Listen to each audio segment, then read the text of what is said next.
তুমি কেতিয়াবা নিজৰ পছন্দৰ ক্ৰিকেট দলৰ খেলখনৰ অনুমান লগাবলৈ চেষ্টা কৰিছানে বা কিবা এটা ঘটনা হোৱাৰ অনুমান কৰিছানে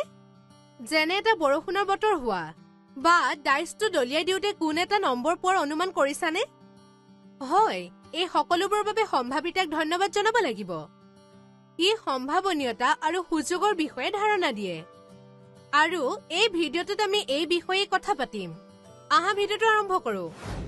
আমাৰ উদ্দেশ্যসমূহ হৈছে সম্ভাৱিতাৰ ধাৰণাটো বুজি লোৱা সম্ভাৱিতাৰ সৈতে জড়িত পদসমূহ শিকা আৰু ইয়াক গণনা কৰিব পৰা প্ৰকাশৰাশিসমূহ জানা সম্ভাৱিতাৰ ধাৰণা পাবৰ বাবে কিছুমান ঘটনা যেনে মুদ্ৰা এটা টছ কৰা ঘূৰ্ণন এটা ঘূৰোৱা আৰু ডাইচ এটা দলিওৱাৰ আদি চাই আৰু ইয়াৰ ফলাফলৰ পৰা প্ৰশ্নসমূহৰ উত্তৰ পাবলৈ চেষ্টা কৰোঁ আহা এটা মুদ্ৰা টছ কৰি মুণ্ড পোৱাৰ সম্ভাৱনা কিমান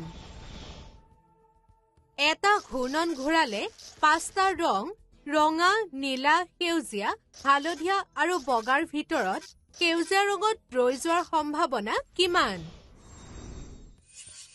এটা পাহতি দলিয়ালে এটা যুগ্ম সংখ্যা পোৱাৰ সম্ভাৱনা কিমান প্ৰথমতে সম্ভাৱিতাৰ সৈতে জড়িত থকা পদসমূহ জানি লওঁ আহা পৰীক্ষা নিৰ্দিষ্ট চুক্তিৰ অধীনত কৰা কাৰ্যক পৰীক্ষা বোলা হয় প্ৰতিদৰ্শ স্থান ই হৈছে এটা পৰীক্ষাৰ সকলো সম্ভাৱ্য ফলাফলৰ সংহতি এটা মুদ্ৰা টছ কৰাৰ প্ৰথম ঘটনাটোত ই হৈছে মুণ্ড আৰু পুচ্ছৰ সংহতি ঘূৰ্ণনৰ দ্বিতীয় ঘটনাটোত ই হৈছে পাঁচটা ৰঙৰ সংহতি ৰঙা নীলা সেউজীয়া হালধীয়া আৰু বগা আৰু তৃতীয় ঘটনাটোত ই হৈছে 1ৰ পৰা 6লৈকে সংখ্যাবোৰৰ সংহতি এটা ঘটনা ইয়াৰ যাদৃচ্ছিক পৰীক্ষাৰ সৈতে জড়িত সমল ক্ষেত্ৰৰ উপসংহতি প্ৰথম ঘটনাটোত মুণ্ড পোৱা গৈছে দ্বিতীয় ঘটনাটোত সেউজীয়া ৰং আৰু তৃতীয় ঘটনাটোত যুগ্ম সংখ্যা 2, 4, 6ৰ ভিতৰত যিকোনো এটা সংখ্যা পোৱা গৈছে এই পদসমূহ বুজি পালে আমি সম্ভাৱিতাৰ ধাৰণাৰ দিশে আগবাঢ়িব পাৰিম এই সকলোবোৰ পৰীক্ষাত আমি এটা ঘটনাৰ সংঘটিত হোৱাৰ সম্ভাৱনা অনুমান কৰিবলৈ চেষ্টা কৰিছো ইয়ে হৈছে সম্ভাৱিতা সম্ভাৱিতা হৈছে এটা ঘটনা সংঘটিত হ'বৰ বাবে লাভ কৰা সুযোগ এটা ঘটনাৰ সম্ভাৱিতা এনেদৰে বুজোৱা হয় P ঘটনা ইজ ইকুৱেল টু সম্ভাৱ্য ফলাফলৰ সংখ্যা আপন মুঠ ফলাফলৰ সংখ্যা এতিয়া আমি আগতে ব্যৱহাৰ কৰি অহা তিনিটা ঘটনাৰ সম্ভাৱিতা নিৰ্ণয় কৰিবলৈ চেষ্টা কৰিম এটা মুদ্ৰা টছ কৰা মুণ্ড লাভ কৰাৰ সম্ভাৱিতা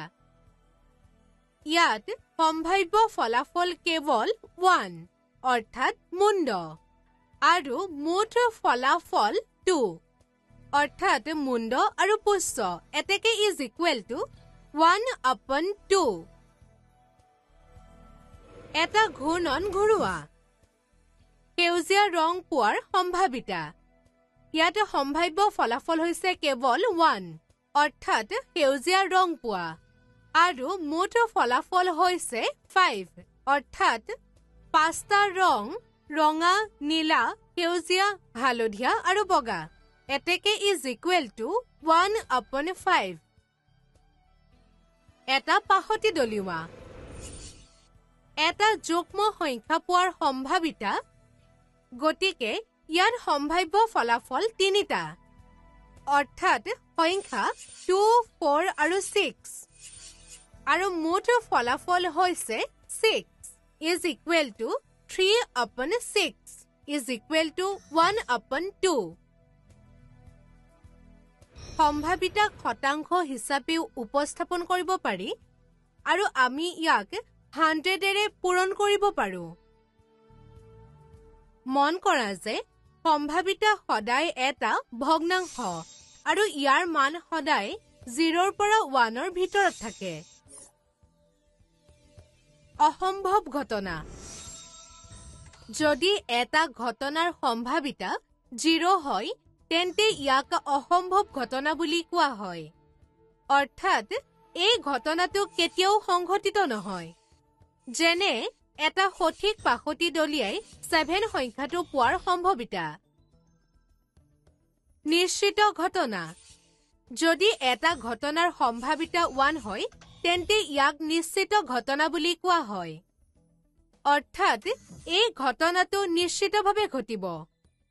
উদাহৰণস্বৰূপে, এটা সাধাৰণ আৰু সঠিক পাশতি দলিয়াই 1, 2, 3, 4, 5 বা 6 পোৱাৰ সম্ভাৱিতা। আমি জানো যে যেতিয়া পাশতি এটা দলিওৱা হয়, আমি কেৱল 1ৰ পৰা 6ৰ ভিতৰৰ সংখ্যাহে পাম। চমুকৈ আলোচনা কৰিলে, এই অধ্যায়ত আমি সম্ভাৱিতাৰ ধাৰণা, ইয়াৰ লগত জড়িত হৈ থকা পদসমূহ আৰু ইয়াক গণনা কৰিব পৰা প্ৰকাশ ৰাশিৰ বিষয়ে শিকিলো।